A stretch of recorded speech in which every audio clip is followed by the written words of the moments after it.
What's going on, everybody? It's the Bull Show, aka Aiden, and welcome back to another video. Ladies and gentlemen, we recently had a game against the Dallas Mavericks that was obviously very exciting, and the young players really got a chance to step into the limelight and just absolutely take over the place over in Dallas, eliminating Dallas from the play-in tournament. And in that game, you didn't get to see DeMar DeRozan or Zach LaVine play, and they were both out due to rest issues. Now, I want to discuss the positives and the negatives behind that, because I don't think it's all positives to see Zach LaVine and DeMar DeRozan rest, I guess, for these next two games.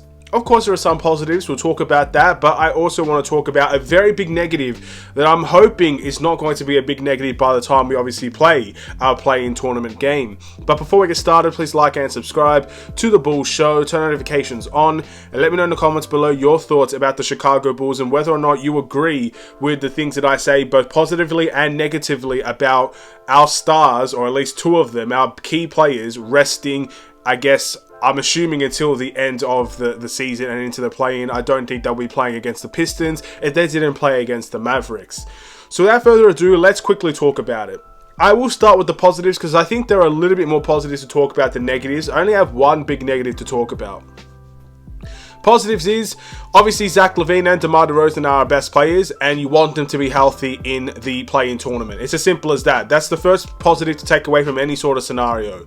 To potentially risk an injury or aggravate certain injuries that players already have is a risk that I guess you can take with some players, like we did with Alex Caruso, but not some you want to risk in others. For example, like a DeMar DeRozan.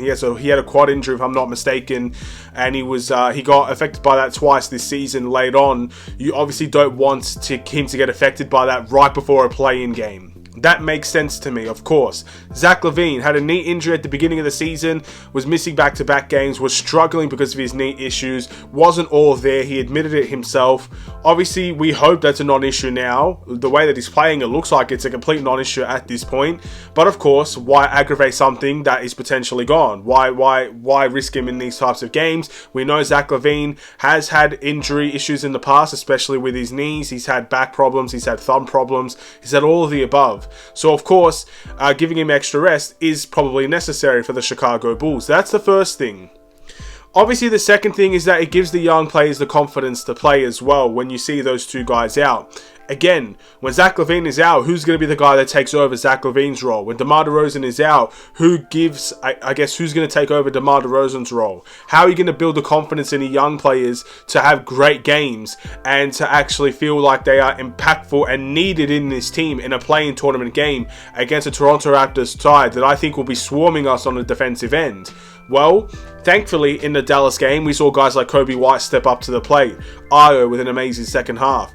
Patrick Williams playing phenomenally good basketball. Obviously, Vooch was still there, to be fair, but you still got guys like Terry Taylor off of the bench. Made a name for himself. Could be a conversation where if we need some energy, we need some putbacks, you could put Terry Taylor in there. Actually, no, I think he's a two-way contract spot, so let's not talk about him.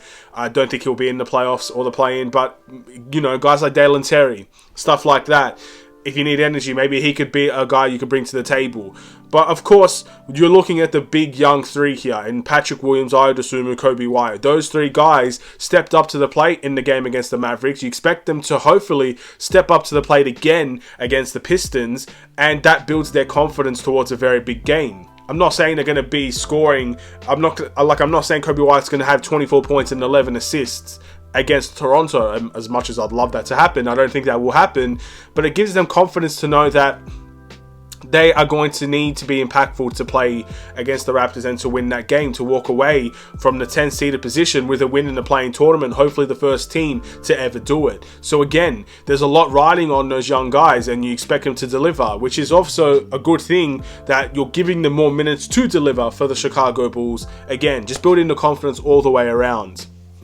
Obviously, in terms of the rest as well, look, the games don't necessarily mean anything, but there is one big negative I want to talk about. And the big negative is Zach LaVine and DeMar DeRozan both had bad games against the Milwaukee Bucks. You might look at that and say that means nothing to the Chicago Bulls. Well, it means something to me personally, because I don't think the last image we should be looking at as a Chicago Bulls team is DeMar DeRozan dropping 6 points, with all of his points coming in the fourth quarter against Milwaukee in one of the worst games of his NBA career, in which he promised will never happen again, and Zach LaVine having 13 points on the night and went missing for a lot of that game as well in terms of the scoring end. Those two guys, in my opinion, that's the last image I want to see. The last game that they had were both really, really bad. So it doesn't bring the whole lot of confidence that they can come in and change those things in the next game against Toronto, which I'm assuming is the game they would play. I would have loved to see the momentum building for our superstars as well, just as much as our young guys. So Zach LaVine not playing this game against the Mavericks, obviously the last game that we remember is the 13-point performance. Yes, he had 7 assists, I believe, on that game as well. But again, just not a great performance. At DeMar DeRozan, the last game we remember from him is 6 points and went missing in that game. So it would have been very nice to see, hopefully, well, maybe they can still play against the Pistons, but then play against the Mavericks. DeMar dropping 25 points, Zach LaVine dropping his 25 to 30 points, and just have that momentum swing a little bit to make sure that we believe that they can step up for the Chicago Bulls in a big game. But of course, that's the only big negative that I have. They didn't get a chance to rectify their bad performances, and now we're entering one of the biggest games of our season in the play-in tournament. And you know how Toronto are going to play. We've seen it all season. They are going to make sure that DeMar DeRozan and Zach LaVine are taken completely out of the game. So them having a bad game, not getting a chance to rectify those bad performances, and then obviously heading into a very, very big game, that could be a very interesting watch. I'm not sure which direction it would go down, but you're hoping that they can find a way to redeem themselves in the biggest game of our season, in the play-in tournament. So we'll have to wait and see, but that is a big negative to me. It's one that, again, there are a lot of positives. I mentioned only a few of them. There are so many more positives in the fact that you're resting your players in this timeout. But the big ones I've mentioned. But there is a big negative there, and I'm hoping that's not going to impact the Chicago Bulls when it matters the most. But again, they could play the Pistons game. I don't know. I don't think they would. I don't see a reason why they would. Yeah, so it is what it is. I just think at the end of the day, that is a negative that could potentially haunt us. But I'm not here to make excuses. If we lose to the Toronto Raptors, I'm not going to say it's because DeMar DeRozan and Zach LaVine had a bad game against the Bucks. That's idiotic to me to say or think. But if it does come down to, I guess, you know, that they didn't have a chance to rectify these things, I do believe that there is an element of the Milwaukee Bucks game that is a reason why, but not the biggest reason, and not one I'm going to come back to after this video. So again, let's hope for the best. Let's hope Zach LaVine and DeMar DeRozan get the rest that they need. Let's hope that they're confident, motivated, and enthusiastic towards a play-in tournament. The first play-in tournament the Bulls have been a part of. It's an exciting time. It's not a place we want to be. We all know that. My predictions, I thought the Bulls were going to get into the top 4 and get out of the first round in the Eastern Conference. That's what I thought the Chicago Bulls goals should have been, and it was not delivered to us. So of course, in terms of whether or not this season is a success or a failure, I think everybody can say with their whole heart it's been a failure for the Chicago Bulls. But we're in a position that's unique, not been there before, and by all means, it's a place where hopefully we never have to be again. But we're here now, and let's see whether or not we can get the job done. But of course, there is still one game to look forward to against the Pistons. We'll see how things go. If DeMar and Zach play that game, this video becomes basically irrelevant because they didn't get the rest. You know, there could have been risks of an injury, but there also could be a chance for them to redeem themselves heading into the play-in tournament, feeling confident towards the play-in tournament. So there's positives and negatives in both departments. But yeah, anyway, I'm going to end this video here. Thank you guys for watching. Please like and subscribe if you're new. Bring on Detroit, last game of the season. Very, very excited. It's been a long, grueling season. And then we get to the big games in the play-in.